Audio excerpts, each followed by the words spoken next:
about a $42 million hack. Suffering cryptocurrency exchange Bithumb was hacked We're not for talking $19 about million. tens of thousands, we're talking about tens of millions and hundreds of millions of dollars being lost. The 7,000 Bitcoin that were stolen from the hot wallet.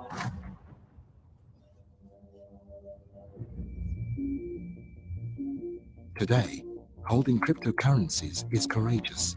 Tomorrow, it needs to be customary. It is time to build further on the minds that came before us and never settle for less. It is here and now that you can take control of your money, control of your identity. Blockchain is just getting started. No more collusion of the centralized. Technology is nothing without the people. Nothing without the resonance of our everlasting disagreement with the status quo. To accelerate adoption, we need a revolution in empowerment, something more secure, something more convenient. This year, this month, this day, start truly owning what is yours with Engrave. 44,000 Ethereum. That's how much my previous project was hacked for. As you know, this is not the only case. That's why we created Engrave. Our mission is to empower you to truly own your cryptocurrencies in a secure and intuitive way. Unlike traditional hardware wallets that still need a connection, imagine one where all connectivity is removed. No Wi-Fi, no NFC, no Bluetooth, no USB. We did it, and we call it the Engrave Zero. We removed all online vulnerabilities. Your keys are never exposed, ever. Even if someone gets their hands on your Zero, the device is designed to detect any intrusion, and it will wipe all the keys. We developed our solution with world-leading institutions, and our secure firmware has earned a certification higher than banks. That's how serious we take security. Transactions are made swift and simple using our mobile app and QR codes. Scan a transaction request, verify and sign it offline, and send the signed transaction back to the blockchain. Your phone has zero information on your private keys. But it doesn't stop there. If you lose your hardware wallet, you need a timeless backup. Therefore, we created the Engrave Graphene. No more paper wallets. From now on, you can recover your keys from our stainless steel encrypted puzzle.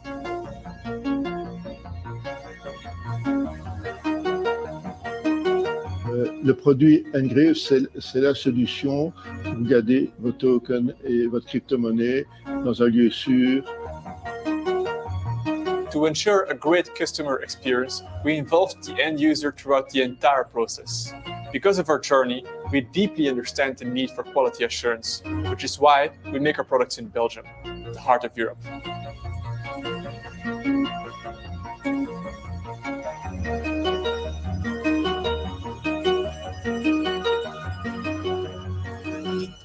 Back us today and become part of Batch Zero. It is your crypto. Start truly owning what is yours.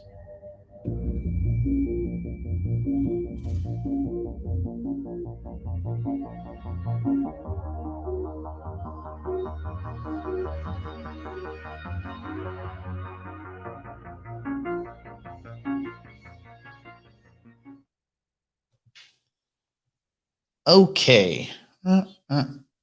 Hold on. Hush. No, not you guys. You guys can say whatever you want. All right. All right, let's touch some buttons here. All right, let me say hello to Spirella, Gordon Bennett, Ashkus, Saulo. What up? Ready 2004. Let's see. Eric Sander, what's up? CC Brown, Joe Pirate, City Yanko, Biotech Breakout. Over on the Thetas, let's see. Who do we got? Spirella, what's up? Was that a commercial message? Yeah, well, not really. I mean, they don't pay me. I just think that's the best unit. The N0 is the best one. They don't give me nothing. But Ruben is a friend of mine, and they've been working on that for a long time. And it's the only safe, you know how it is. Things are not safe, as we'll talk about later today. Belinda Cook, what's up? Let me say hello. Ella Paul, what up? And nephew, CeeLo. Belinda, what's going on? Nick, the Nick's in the house. What up? Many Nicks. So many Nicks. Josie, Cisco, now Grant's artist. Brian, Barno, Ivan. What up, Ivan? Sarah, hello. O'Connor, what's up? Aldo Wallet, what's up? Tim, Dave, Bon, Kulinis, Suze, Brandon. Let me make sure I didn't skip. Okay, cool. Krabby, P. Kelly, Amy, Kenneth. What up, Kenneth? Poop and Tony, Crypto Amigos, Justin, Tower BJJ, what up? And Plu. All right, I felt bad. Everyone I suggested to use Voyager. Oh, why would you do that? Man. Oh, well. Live and learn. Don't offload responsibility. And if you do, make sure it's... Now, look, the people that lost money on Voyager, that's not all lost. They'll go into some bankruptcy situation. Most of those people are going to get most of their stuff back. I bet those people are going to get 90 cents on the dollar, 85 cents on the dollar, depending on how expensive the bankruptcy is. So not all gone, but they're not going to have it. And these things, for anybody that's gone through these processes, they are not quick. I'm still waiting, on the Cryptopia unwind, and that one, they didn't even go bankrupt. Part of their accounts got stolen by an insider that worked at the company. And it went into a kind of receivership and this whole redistribution thing. And they've been doing it for 2 years. And the thing is, hardly anything was lost. This wasn't a bankruptcy. It was that one executive was sketchy. They unwound the whole thing. They were figuring out who owns what to give people their stuff back. We've already confirmed what we own. All this. I got like 6 Bitcoin over there, which seemed like a lot more a year ago. A year ago, it seemed like a ghastly loss. Now it's just like, wah, wah. I mean, it's not wah, wah. 6 Bitcoin, still 6 Bitcoin, but it's not like just shy of 400K is what I'm saying. Like it was. Now it's like $1.20 and change. Yeah. I'm not crying myself to sleep, but I'd love to have it back. What up, Andrew? Bitcoin Candy, Expat Matt. What's going on? Cryptopia. I was arb trading. That was in my arbitration arb of Ravencoin days, where I was going from Bittrex to Binance. I was using all 3 of those. They were the only liquid exchanges, and I saw like a 20+% gap. And when I went to take that arbitrage, I couldn't get back. And I had already cashed out. I started with 1 Bitcoin's worth of Ravencoin. I pulled 6 or 7 Bitcoin out, and I lost like 6 or 7 Bitcoin over there on that final arbitrage. I mean, but they say we're getting it back. Well, we'll see. Sotoa, what's up? Joe, what's up, buddy? GRC, Andrew. Yeah, you guys know how it works. We have to have Sabaman, what up? We have to have at least half as many. Listen, we'll let the people decide. We have to have at least half as many likes as viewers. So if the end of the video, if it says it was viewed 120 times and we have 59 likes, the video's getting nuked. We don't make no money on this, man. Sorry, I don't know what to say. Okay, so let's get started. We got a lot to talk about. We got a lot of stuff. Holiday weekend-ish. Does it seem like every weekend is a holiday? F, man. F. All right. So we're gonna do a little. We'll do some game theory fun. And Tube, what up? We'll do some game theory fun. Liked on Theta, and yeah, I just don't know if Theta matters.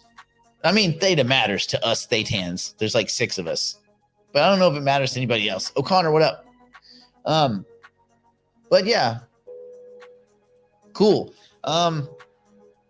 Let's see. Anybody who TikToks, I have a TikTok account where I show a lot of the car stuff. And that's in the description. There's like a little thing. I mean, it just shows you what it is. I don't really put a lot of emphasis in TikTok, but I did hire this dude to go out and market the TikTok and market the YouTube. And he got one video that kind of popped up. It was one of the videos from last week. It was like almost 3,000 views on it.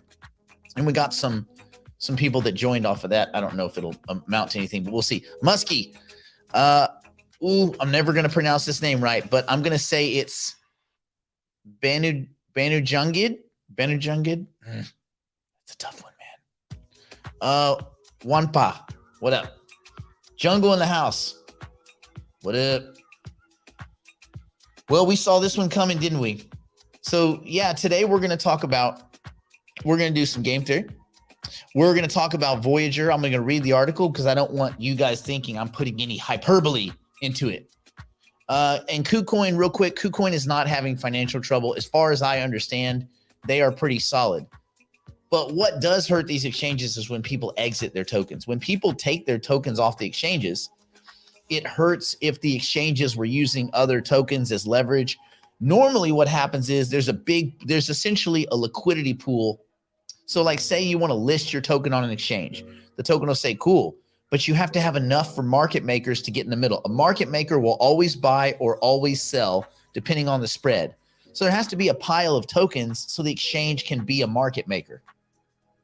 Yeah, I told you Space Buds was garbage. I told everybody that, and they said, you're a hater. You're just a hater because you didn't get them. I had a chance to get them. You don't think that people in the Cardano community, that I got 4,000 effing messages about Space Buds? I thought they were stupid. I just didn't like the artwork. I just thought it was stupid. Only to accidentally find out that it looks like it was rehypothecated artwork. Of course. Like, I don't know, man. You guys know me. I have creep radar. If I say someone's a creep, listen, this is my superpower. I don't have any other superpowers. I have a superpower. It's this one. I can't fight crime, but I can definitely point out a creep. And I'm always right. I got creep radar. I got creep sensitivity. If I was on The Boys, I would just be the dude who's like, that guy's a creep. That guy's a perv. Don't leave your kids around that guy. Like, I have the radar, man. My creep radar's on fleek. Never Dukas, what's up? So yeah, man. There's still some more out there. A lot of exchanges have gone belly up. We're going to talk about that. Som Vetermon, what's going on? Joe Pirate on the other side, what up? Next, I think Nexo is sound. Nexo is a bank. You guys realize this, right? Nexo is just a bank. You notice you can't take stupid leverage on Nexo. Why? Because they're a bank.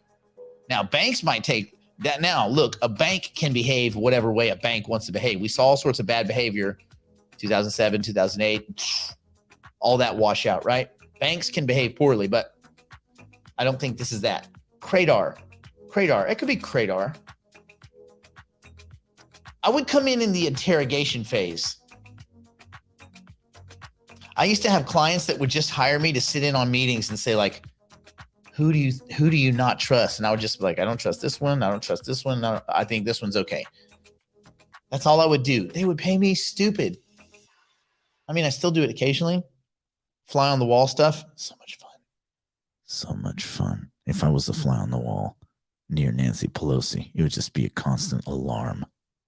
Bing, bing, bing, bing, bing, Nancy Pelosi. Okay, let's go to our commercial. Well, we can't say commercial, non-commercial break. We say non-commercial break. And let's do that. Let's come back. Let me just say hello. Did I say hello to Andrew? No, Nexo is not FDIC, but guess what? FDIC is not FDIC. You guys know that, right? Jungle may be able to comment on that, but I think that the FDIC, the insurance for your bank accounts, is only capitalized by about 2.5%, less than 3%. That means there's less than $3 for every $100 they would have to repay. But you know what? The government would backstop that because they couldn't that would be a total banking. The whole banking system would collapse if US banks collapsed. Richise, what up? Strange 8281. What's going on? All right. So there. Yeah. Yeah, Sarah could probably speak more to FDIC. You know that the savings and loan version of FDIC went belly up on day one, hour one, during the savings and loan debacle. Go look and see how that, it was like SNL DIC, SLDIC, which I don't want to pronounce it because it sounds like some kind of pervy statement. Yeah, that thing went belly up instantly. It did no good to nobody. We're going to talk about ADA going to 290 in September. What the smoke? Why? Because it was 290 last time? There's some deep learning algorithms that have something to say about that. So we'll talk about that. So yeah, and some other fun stuff. Okay, cool. Let me go, or else I'll stay on this thing forever. Okay, we'll be right back. Same bat time, same bat channel. Well, actually this time and in a second.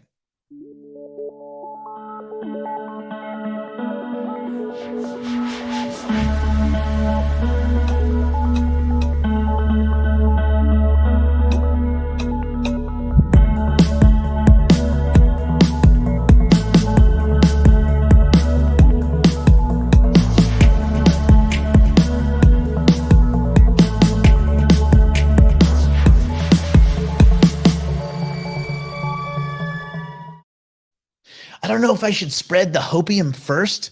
Is this a day where we go hopium first, common sense say, or do I save the hopium for the very end? Oh, I don't know. There's so many choices. Let's go with lo-fi. Yeah, just some chill lo-fi, man. Do some lo-fi today. I'm feeling lo-fi, like a good lo-fi mood. All right. Let's take a quick look at markets. Let me get that off the screen because you guys get it. That's what we're going to talk about. I'm going to go through some game theory stuff. I want to keep reminding you guys of game theory because you want to know one of the reasons why I have such functional creep radar. Game theory, bro. None of this. I'm not inventing any of this stuff. I don't have some special skill. I mean, unless reading is a special skill, and I believe most of you should have that. XTAS 171. What up? So look, I'm sure, if you had kind of a game theoretical background where you start to develop, it's a skill, you can develop it. And if you develop that skill, you good, man. And you'll be able to suss out people in social situations and things like that. The total market cap of the crypto space, 930 billion. We're not a trillion. We haven't been there in about a month and change. The Bitcoin is right over 20. So it dropped down, it got up. On Sunday/Monday, it got down. It popped back up. We're here, we're there, we're everywhere. Fine, whatever. We just gotta hope that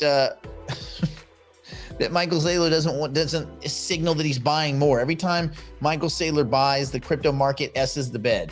I mean, not the whole market, just whatever he's got. Creep theory. Oh, that's good. That's kind of good. JJ, what's going on? I have a secret project I'm working on.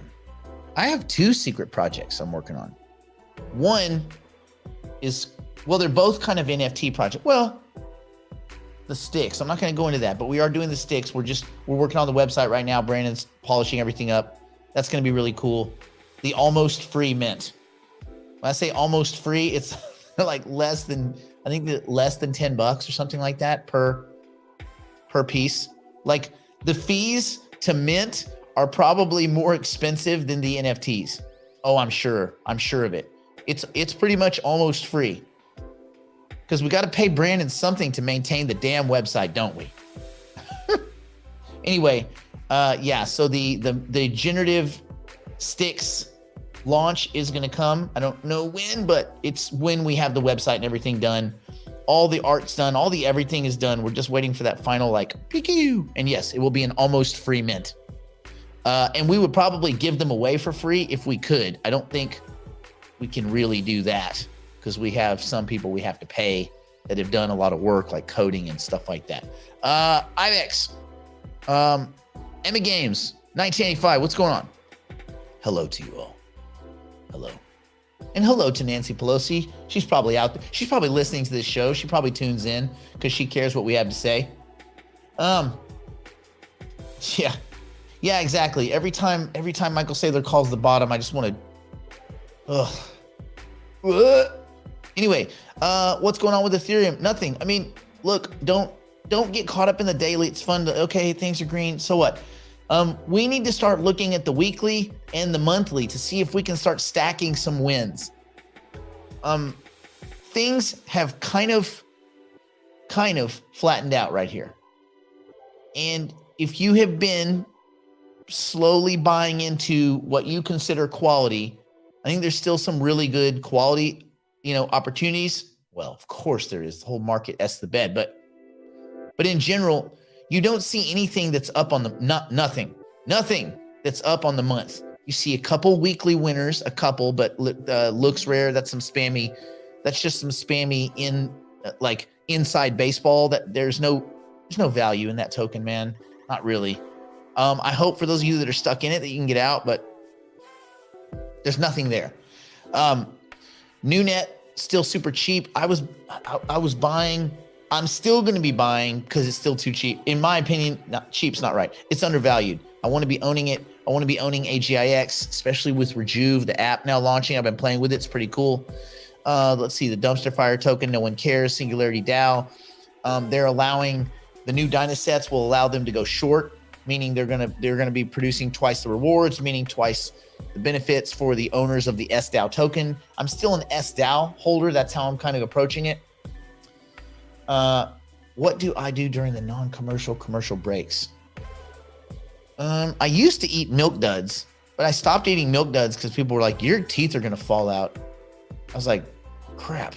So milk duds are out. Jim, what up? Oh, really? I did not see that. I had heard that they were talking about it because Singularity DAO gets an allocation of the projects that launch on their launchpad, Singularity DAO launchpad. But I had not heard. I had heard they had the tokens. Then I heard nothing. We need to get Nara to weigh in on that. You guys know Nara works for NewNet, right? Do you guys know that? Did you guys know that? I bet you didn't. Tyson KO, what up? That's awesome. Yes, that would be cool. If you can put a link.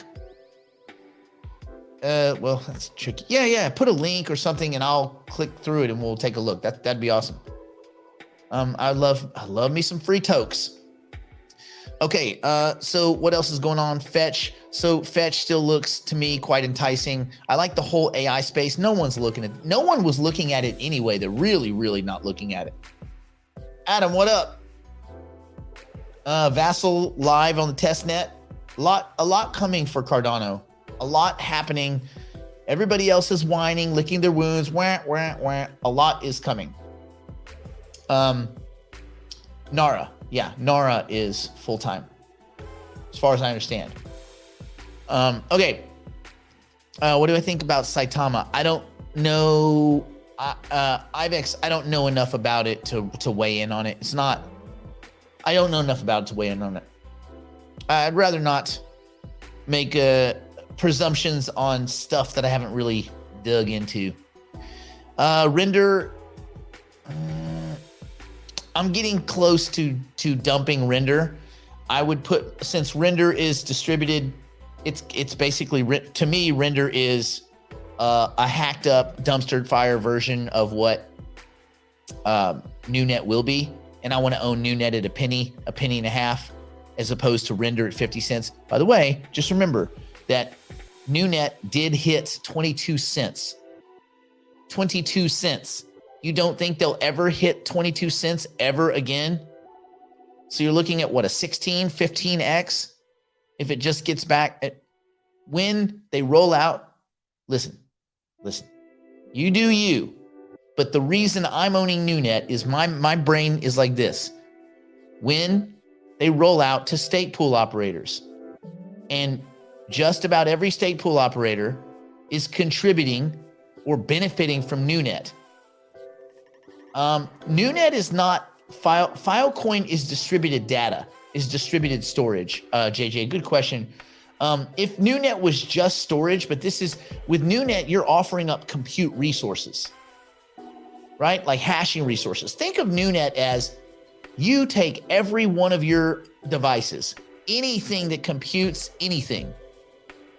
And you offer that up to a network to redistribute those assets in the best way possible, with the ultimate goal of supporting artificial intelligence as it rolls into artificial general intelligence, or as these metaverses, right? And when you think metaverse, think AI as it applies to augmented reality, virtual reality, extended reality, AR, VR, XR. So AI underneath AR, VR, XR. That's what the metaverse will be. So this whole metaverse thing is kind of stupid. It's just the way that the internet will work. It's just the way that connectivity will work. Well, NewNet seems to be could be the right entity to do this. So my guess is they don't stay at a penny and change for too long. So I want a piece of that, because everybody's like, oh man, Bitcoin could go to this and that. Okay, Bitcoin's 20,000. If Bitcoin goes to 100,000, they're woo woo, Bitcoin 100,000. That's a 5x, bro. Not even. Okay, Cardano gets back to $3 again. Now we're to 6x, right? 50 cents ish, 6x. It's not bad. 600% is dope. It's not gonna change your life. I'm not telling anyone to gamble. I'm just saying, let's just be realistic. Do math stuffs. Do maths. You need some 10 baggers in there, or you need a couple of, you don't need to, I'm not saying swing for the fences, but if you want to play catch up with your brain. That's how you make up lost time. You make up lost time by doing some kind of thinking like, okay, how do I get a 10x? Well, I could get a 10x with one play, or I could get a 5x and a 2x. So, but you tell me, who's going to be selling Cardano at $3 or $4 or $5? No one who's smart. Some people to break even. Hopefully a few of you to take some profit off the table, 20%, 10x, take 20. You guys remember that, right? Let me show this. Because we're at the point now where assets could, and we're going to still see a little bit more pain, but assets could start going up. And there's the rule. If you get a 10x, take 20 off the table. When asset in reaches a 10x or 1,000% increase of your DCA price, your dollar cost average price, you immediately sell 20% of your total allocation. This ensures a 100% return on investment. Why? Because if you take 20% and you got a 10x, you've taken a 2x, right? You take your original currency units, you convert them back into currency units. Hell, you put them back in your bank account if you want to.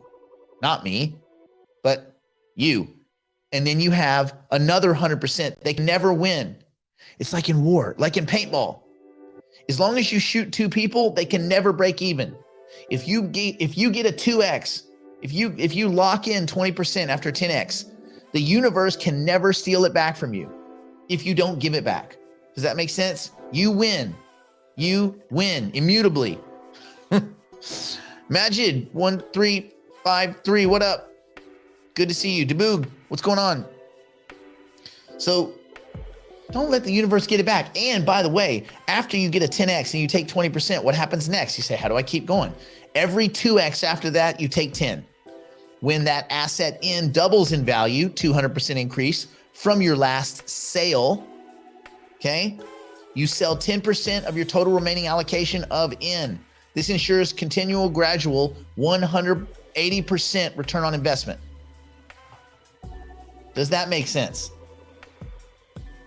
You gotta protect yourself from yourself. You don't want to gamble on the downside. You don't want to gamble on the upside. Make a sense? You want to dive further into AGIX. Okay, start with learning about Singularity Net. Go learn about Ben Gortzel. If you trust Ben Gortzel and Dave Hansen Robotics, and then you look into NewNet, then you look into Singularity DAO. Look at the teams. If you trust those teams to get it done, then you would invest based on your level of assumed competency of the management team, and then do your 5 T's. You say, what? What are these 5 T's? What are these 5 T's you speak of? Well, it's a good thing that I have these little banners. So The 5 T's are the team, the technology, the tokenomics, the timing. Why does the token exist? Right? You need to feel comfortable about all those things. An easy way to do it, like a dummy's way, which is my way, is I give 5 points for each category, 5 points for the team. How do they score out of a 5? Technology, 1 out of 5. Tokenomics, 1 out of 5. Timing, 1 out of 5. And then why does the token exist? 1 out of 5. An 18 or better, I invest. An 18 or less, if it's an 18, I'm like, ooh, that's right on the cusp. 17 or less, my name's Bennett and I ain't in it. You can reduce decisions to numbers, and then those numbers look very clear on a balance sheet. They look very clear on a payoff matrix. So we talk about, today we're going to talk about a little bit, before we get into the cool articles, of which there are a few, I do want to talk a little bit about game theory, just some game theory basics, because I want your guys' minds to be in the right place. Of the markets, there's not anything that interesting. You've got to find out what's interesting to you based on your 5 T's. You got to look at these. You're dating these assets. Some of them you might marry. You're dating them. You need to feel comfortable with them. If not, you're going to be miserable. You're not going to be able to sleep at night. You're not going to know when to sell or when to exit or when to enter. Kasuha, what's up? And you need to be able to do that. You need to be able to get in and get out and feel comfortable. So let's start with our framework of critical thinking. Matter of fact, let me use a payoff matrix. Some of you hear me say payoff matrix. What is this kind of crap he's talking about? This is a payoff matrix. Let me see if I can make it look cooler. Does it look any cooler? No, looks no bit cooler. I'll get rid of this little banner in a second. 5 critical thinking skills we all need. All of us. Analysis, communication, open-mindedness, problem solving, and creativity. I guess problem solving should probably be the 5th one, and creativity should be like the 4th one. Because if you analyze, communicate, you're open-minded, and you're creative, then your problem solving is going to be like guaranteed, isn't it? Well, it's at least going to be better than it was. Okay, this is a payoff matrix in game theory. You're like, game theory? What's this? What kind of crap is he talking about? What is all this game theory? Well, we live in a world of humans against humans. All of investing is a beauty pageant, right? What does that mean? Beauty pageant. Well, think of it like this. And I didn't come up with this. This goes way back, right? But if you think about it, markets are a beauty pageant. You're not looking at a market and thinking, what's the best asset? Sure, you do your 5 T's because we have to score it. But among those assets, to figure out what the price should be, because no one knows. But for you to figure out what you think is a fair price so that you can value this thing against the current market conditions. Is it expensive or inexpensive, valued or undervalued against the current market? That's what you're trying to do. So, and you're trying to buy it below the value, right? If the price is below the value, it makes sense, or it may make sense depending on your balance sheet. So, game theory is the study of mathematical models of strategic interaction between rational decision makers. It has applications in all fields of social science as well as in logic and computer science. So how does this apply to the beauty pageant analogy? Well, when you're looking at these assets and you value them, like at a beauty pageant, you look at all these, let's just say, not being sexist, but let's say it's a beauty pageant of beautiful women. Well, we don't know if they're all beautiful. That's the thing about a beauty pageant. They all have like the 3 things. One of them twirls fire. One of them is like does knives. One of them is like a trained ninja or something, whatever. But the point is, a beauty pageant, it's not the most beautiful one of these competitors that wins a beauty pageant. It's who the group of voters agree wins the beauty pageant. Who wins the beauty pageant?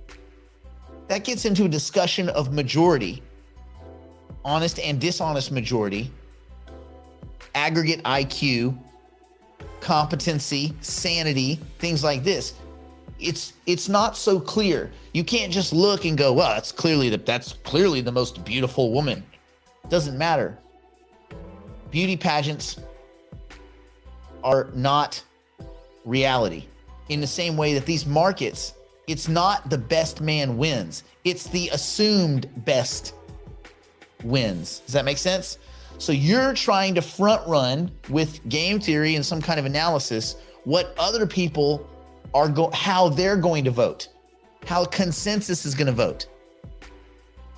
So and then that's where the little phrase, do you want to be right or do you want to be rich? Because markets can stay insane a lot longer than you can stay solvent, especially if you're going against the grain. You can sometimes be early. It can be so early that you dwindle all of your resources. That's no bueno. So this is where game theory, critical thinking come into play, and they can give you a huge advantage. But what gets in our way? Well, what gets in our way is cognitive bias. Cognitive bias, these are the tendencies to think in certain ways that lead us to systematic deviations. That's the key. When you think of cognitive bias, these are just mental speed bumps that get in our way of making good, sound decisions. Okay? So they lead us to systematic deviations from a standard of rationality or sound judgment. Imagine there's like a line, and on this line is good decision making, good, sound, rational, sane judgment. And then you have these big bumps that get in the way and or that derail us. And those are these cognitive biases that we all have. And they underlie the decision-making process, and they are not so good. They make us make bad decisions. Big A and J, what's up? Yeah, and that is also true. We don't know. He said he, she, or they, because I have to use all pronouns now, said we don't even know if they are all women. This is true. We don't know anything anymore, it appears, but we still have to make some estimations, right? Theta Zilla Club, what up? And Shankarao, double R's. I think that's Shankarao. Ooh, that could be Portuguese. That's pretty cool. Anyway, so keep that in mind. Cognitive bias gets in the way of good critical thinking. Okay.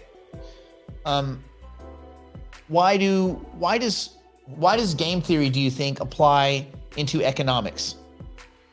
Well, there's key points in economics, right? If you want to be good, and this is all Henry Hazlitt. If you want to go and you want to learn economics, you go and listen to, here is step number one.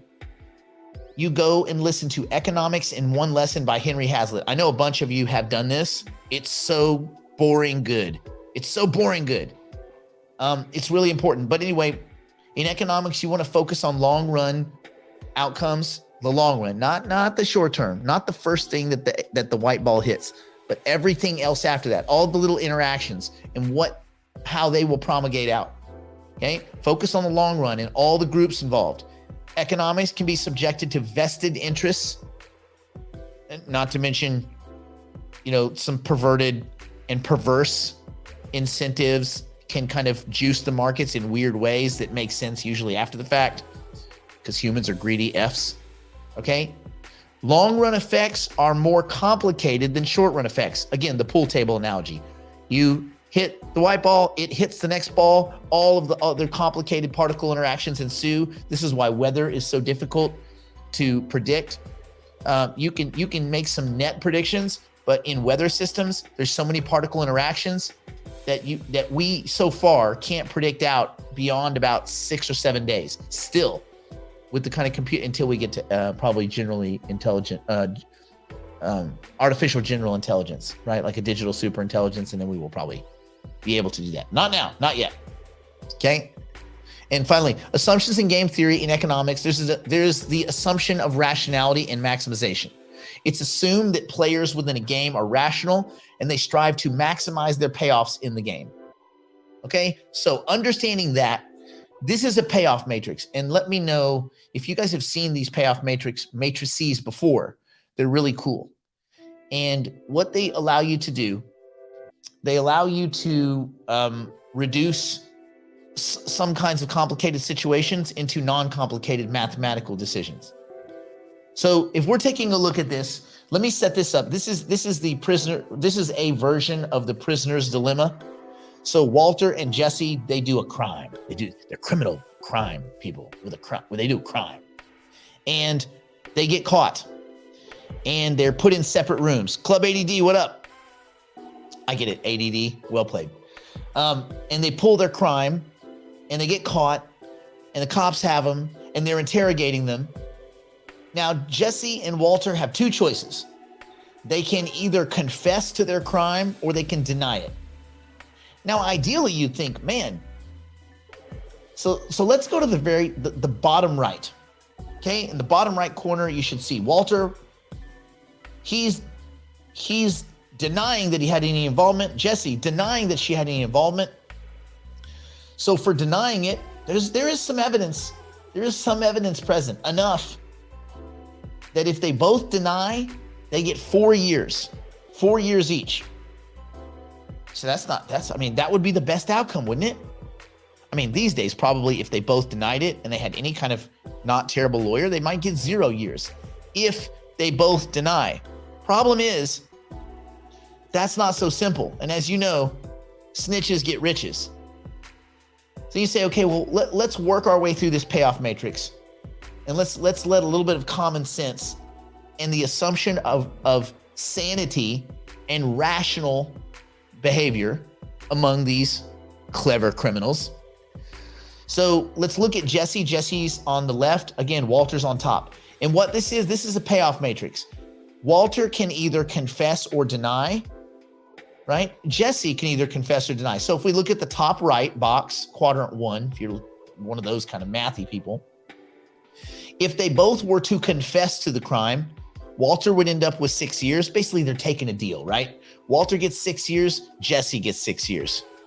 Shuki, what up? Right? So that's not terrible. Vinny, what up? That's not terrible. It's not the 4 years they would get if they both kept their mouth shut. Okay? So they both confess. They get 6 years each. What's the total there? 12 years. Now, what if Walter says, I didn't do it, man? But Jesse, because she knows she's watched the she's watched the Do Kwon playbook. Well, not just Do Kwon, right? Like everybody that ever gets in trouble, Kwon. But we'll use Do Kwon because he's already agreed to snitch everyone. We all know this because he ain't about to do time because they'd basically make him into a prison pinata, like they would turn his hind section into a playground. I guarantee you. So anyway, Walter says, I didn't do it. Cool. Jesse says, oh, he did it. She points right at him. That mother effer right there did it. Nitty gritty, what up? In that scenario, Walter gets 15 years because she snitched him, because she gets 2 years. So when presented with that, it's very clear that it is in Jesse's best interest to snitch. Walter does not do so well for keeping his mouth shut, and that's the risk. And this is why the bottom right corner is unlikely to happen. Let's look at the bottom left corner.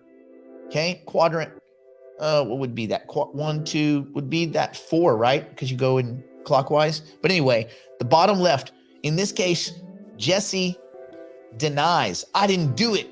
I'm going to keep my mouth shut. I'm going to put the system on trial. Walter was like, she did it, bro. I ain't want to snitch, but Jesse the one that hit that bank or whatever. So now Walter would get 2 years and Jesse would get 15 years. You're probably looking at that. You're like, yeah, but how are these numbers determined? Don't worry about that. You can determine these from the rules in the game, right? You say, well, rules. Well, listen, game theory, you exert game theory mental forces against a game where there are rules, and these rules determine, they're set rules, and set rules determine incentives, and they influence these incentives influence the outcomes of the player involved. What does old Charlie Munger say? You show me the incentives, I'll show you the outcomes. Always think about that. Incentives force outcomes among rational individuals. People do what's best for them. So back to the chart again, we're looking at Walter. Okay, he gets 2 years. He snitched. She didn't. Jesse was quiet. I guess Jesse could be any pronoun. Dear God, this pronoun stuff's getting out of control. In this case, Jesse's a girl, man.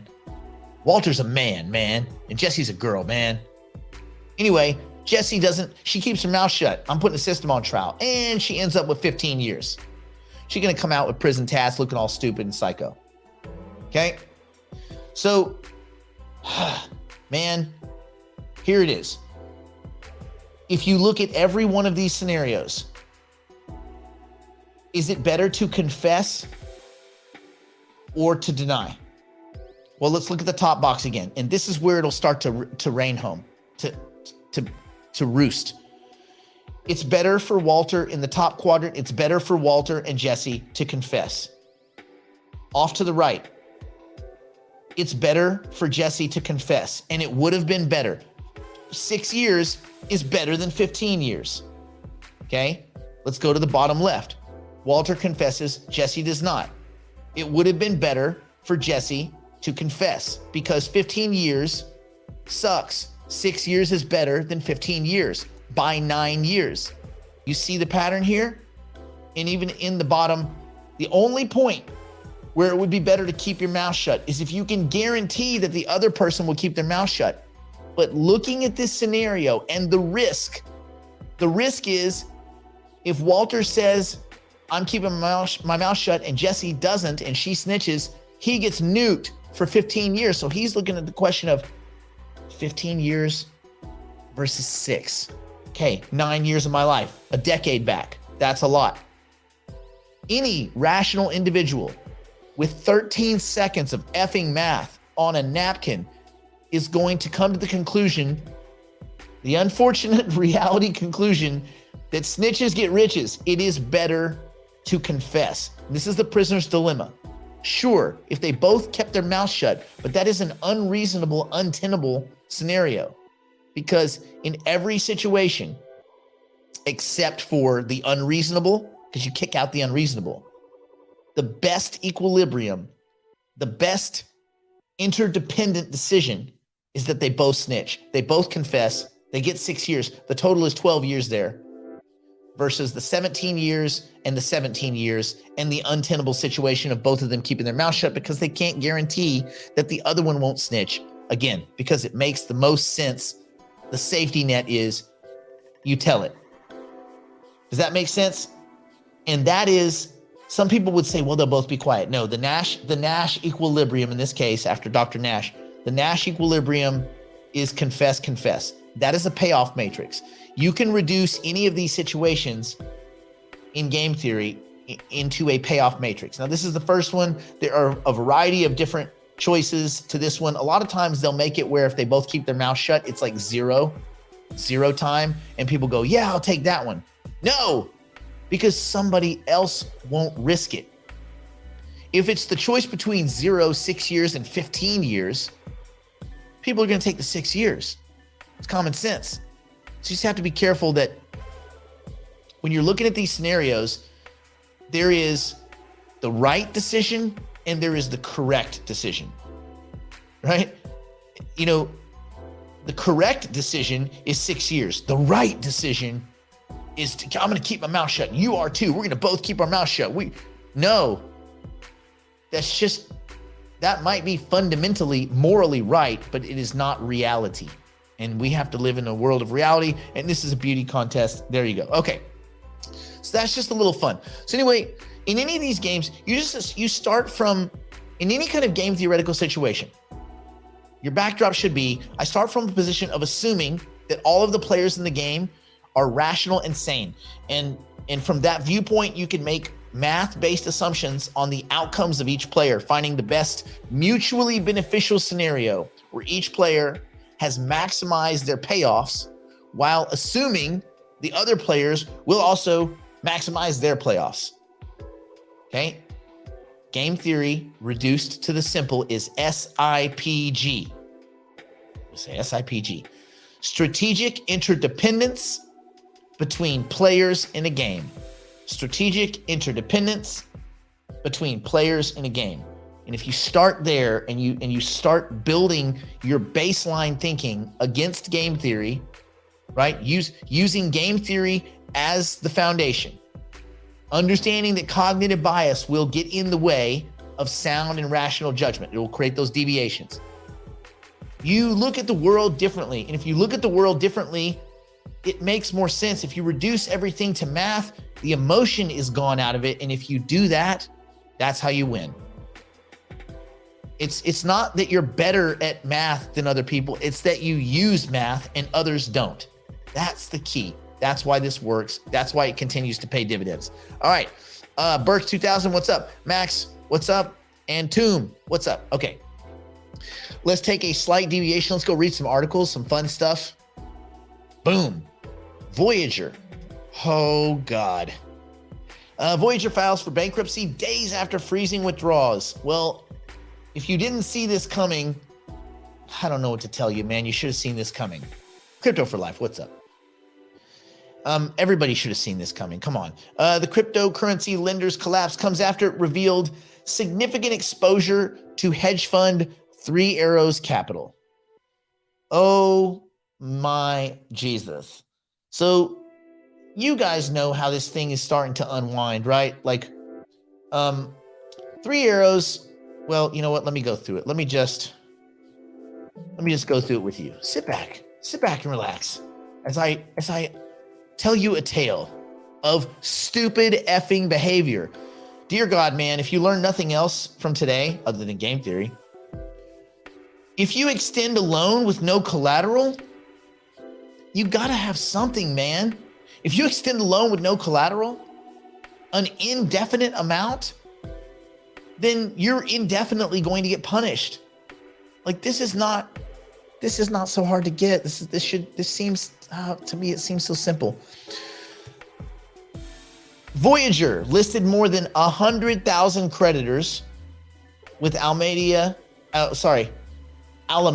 Research being the largest lender. Well, what happened? Well, Bankman Fried Chicken tried to come in and help these guys out. Why? Because it was a quality company making stupid decisions. CEO Stephen Ehrlich said customers will receive their assets after the reorganization. So this is a good thing. After they sort this out, people are going to get their stuff back. Yes, most of it, minus some legal fees, likely. And my guess is to maintain the brand, FTX will not. They will try to make everyone whole. They can't risk it, right? So they came in to bail it out. The bailout wasn't sufficient. It looks like this unwind, for a variety of reasons, legal, fees, structure, whatever. This was the best bad scenario, right? It was the leper with the most fingers. Less than a week after suspending trading and withdrawals on its network, Voyager Digital filed for Chapter 11 bankruptcy today. The petition filed in the Southern District of New York. Southern District of New York, does that ring any bells? Shows Voyager has more than 100,000 creditors. The Toronto-based firm listed between 1 billion to 10 billion in estimated crypto assets, in the same range for its liabilities. What does that mean? Well, they don't own anything. They have deposits. It's a bank, but this is a weekly managed bank, and this is the problem. If you manage weekly, you get punished immutably. Quant crypto trading firm Alameda Research is listed as its biggest creditor, holding unsecured loans worth $75 million. Voyager's announcement comes days after the hedge fund. They were so stupid. They were so stupid in how they behaved with Three Arrows. Everyone, dear God, man, go listen to those two dickheads on Twitter. Go listen to any of those interviews. Those arrogant effing dickheads. That's what these guys were. This is not a surprise. They were on the creep radar. It's effing obvious, man. Obvious. If you listen to these guys, you just want them to fail because they're dicks. Well, what do you think people like that do? They start thinking they're the reason that they're being successful, and they forget that it has nothing to do with them. It's a beauty pageant. They started thinking that their version of pretty was pretty, and they could take huge risks, and they were doing all sorts of stupid crap. Like what? Oh, well, like parking a bunch of cash over here at collecting, 7% and lending it, supposedly collecting, 12%. Well, we'll keep the spread. Cool. Who are you lending to? It doesn't matter. Anybody who'll take it. How do we make the extra money that we're promising people? Well, it's easy. We'll just go take a bunch of, we'll go take a bunch of Bitcoin. We'll go park it over at GBTC. This is when GBTC was in a premium. There's 30%. We'll cash that out in 6 months. That's an easy 30, 40%. F it. Let's take some leverage. Let's take the rest of the dollars we have in our account. Let's take all those dollars. Let's convert them to USDT or UST. Let's go park them over an Anchor. Let's grab 20% free on the house money. Never mind the fact that it's a stupid stable coin run by a criminal who has already nuked Basis Cash like a year earlier, and all that money's gone. This is like Jesus, man. It's like so much bad behavior. And are these dudes that were running this super hedge fund, we're supposed to believe they're smart because they thought that they could get 20, they thought they could basically, pay 12, collect 20 and just eat the spread? It doesn't work that way. You can't, money doesn't grow on trees, bro. Anyway, so Voyager's announcement, basically 3 Arrows owes them millions. And this is Voyager's fault. See, this is the thing. This is Voyager's fault for being so negligent and stupid and open-ended with their lending, right? While I believe strongly, this is them. I believe strongly in the future, the prolonged volatility and contagion of crypto markets over the past few months, and the default of 3 Arrows Capital on a loan from the company's subsidiary Voyager Digital requires us to take deliberate and decisive action. Yeah, Steve, what you did, dummy, is you extended loans with no collateral, unending loan. Why? Well, it's 3 Arrows Capital. They're big. Those two guys are very arrogant. Listen to them. Have you ever heard them talk? They're so arrogant. There's no way they'll lose. Really? Chapter 11, bankruptcy does allow a company to reorganize its assets and debts while staying in business. Doesn't mean they're shutting the doors. They're still working. this is a reorg. Companies opting for this process must keep creditors' interest in mind. Well, there's usually an army of lawyers that will, they will suckle at whatever money was there. But there's going to be some lawyer costs involved in this. We'll see what that nets out to. But Voyager's not shutting the doors. They will continue to be in operation. Although the second they allow, I don't know anybody that would leave any money on there, right? Like Jungle, you can kind of weigh in on this. Who would listen? The way they exit people is going to be very interesting. Remember, there are four obvious levels to the capital stack. And the levels are secured debt, unsecured debt, preferred stock, and non-preferred or basic equity, shares, stock, right? The stuff that you and I buy because we're dummies. So, and Jungle says, this interesting disclosure, FDIC for cash deposit only covers Voyager's bank failure, not Voyager the exchange. Right, because Voyager the exchange is digital. It's Voyager Digital. So there is no, as far as I know, there's no FDIC protection. There never was. Hopefully no one thought that there was FDIC protection, right? No one thought that because there was never that. And if they alluded to that's a different, that's a different thing. Voyager customers having crypto in their accounts will receive a mix of their crypto assets, proceeds from the 3AC recovery, common shares in the newly reorganized firm. So that's how they're going to make up the gap. They're going to give you shares. You're going to own equity in the new entity. I mean, look, if the reorg, listen, this could be a boon. You might accidentally come out on top. I say that because if they reorganize and it works out and you lost some crypto, but you ended up unfortunately investing in whatever the new Voyager entity looks like, those tokens might do good. Especially if Bankman Fried Chicken, the puppet, and the people behind him with the real money, if they're the ones kind of floating this thing, could do okay. You could accidentally do okay.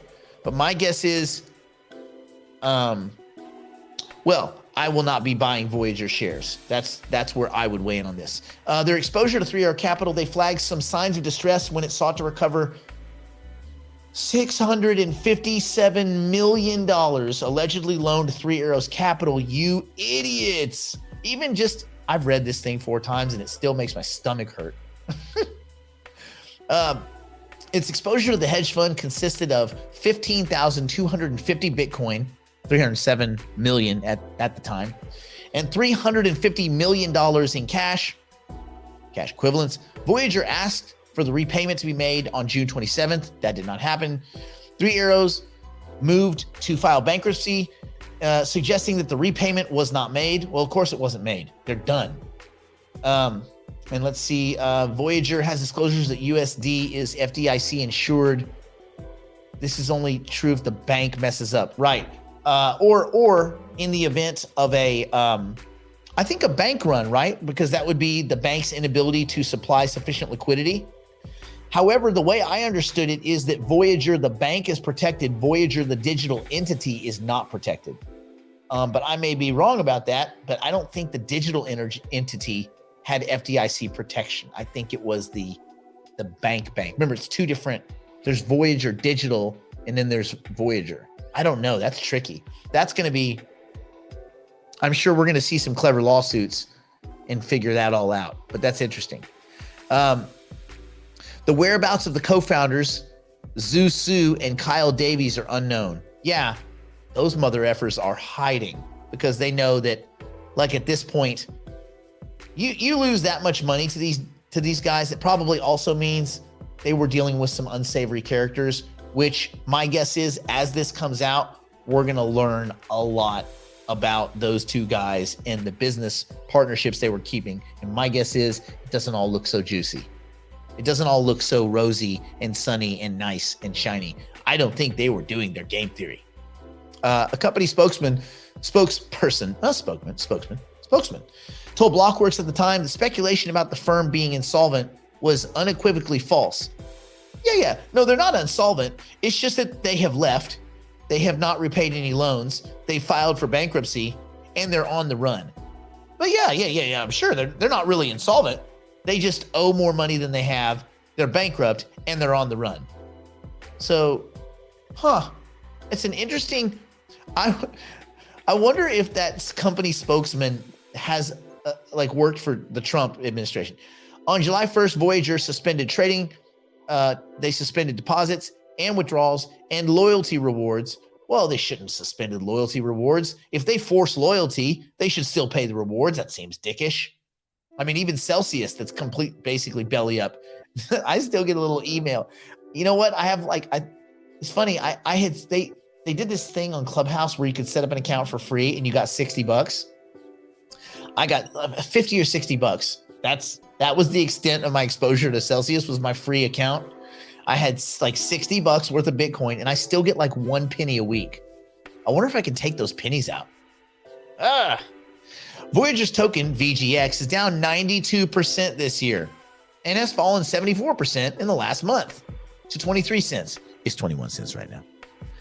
Data from Blockworks research shows the company's stock price is down 98% year to date and last traded at 35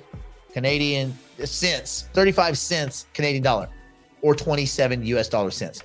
Now look, this may all look bad, but if I was a gambling man, and I'm not, and I will not do this, but if I was, I would bet that this stock at 21 cents, the tokens at 21 cents, but the stock itself at 27 cents, it might not be a bad idea. I mean, if it's down 98%, I'm not saying it'd get back up to its previous norms, but that'd be a 50x. Do the math parts, right? If it was $1, it's down 90%, it'd be 2 cents. It means it could go back $1. That's a 50x. That's a 5,000% run. I'm not saying do this. Don't do what I'm saying. It's food for thought. Bear market wipes out 25 cryptocurrency exchanges in 30 days. Oh man, that's a lot. I'm not going to go through it because we all know what started it. Lunatics, dummies like Novograts, dummies like Three Arrows, dummies like Celsius, dummies like ... Anyone, entity, facility, investment farm, or person who is invested in Luna and Do Kwon and all of those creeps, you deserve to lose what you lost. I don't like it when people lose money, but if you were in these projects and you lost money, You get what you get. Period. Full stop. Garbage sauce. Come on, man. You got to take responsibility for bad behavior. Yes. And now for some hopium. Bam. So what's going on with this? Well, let me just put the little thing in here and let's just talk about it. Let me go right here. Okay, deep learning algorithm predicts. I'm not against deep learning. I like to learn deeply. Do you not? Deep learning algorithm predicts Cardano could surge to $2.90 by September. After a long period of bearishness, the cryptocurrency industry finally seems to be catching a breath, and with it, so are its major assets, including Cardano, which has witnessed a slight uptick in the previous 24 hours, demonstrating a renewed confidence ahead of the Vassal hard fork, which will be here in a few weeks on the testnet. Vassal hard fork has already happened. So now I think they will go into 4 weeks of testing. I think that's what it is. Anyway, in line with bullish sentiment, Neural Profits PyTorch-based price prediction algorithm, the same one that Nancy Pelosi uses to fleece all of the American investors by front-running markets with insider information. Not illegal, though. Not illegal. Not that she'll answer the question. Anyway, they have this price prediction algorithm. It's an open source machine learning framework. It is predicted that ADA would reach the price of $2.90 by September 1st, 2022. You're like, what? How can such a thing be predicted?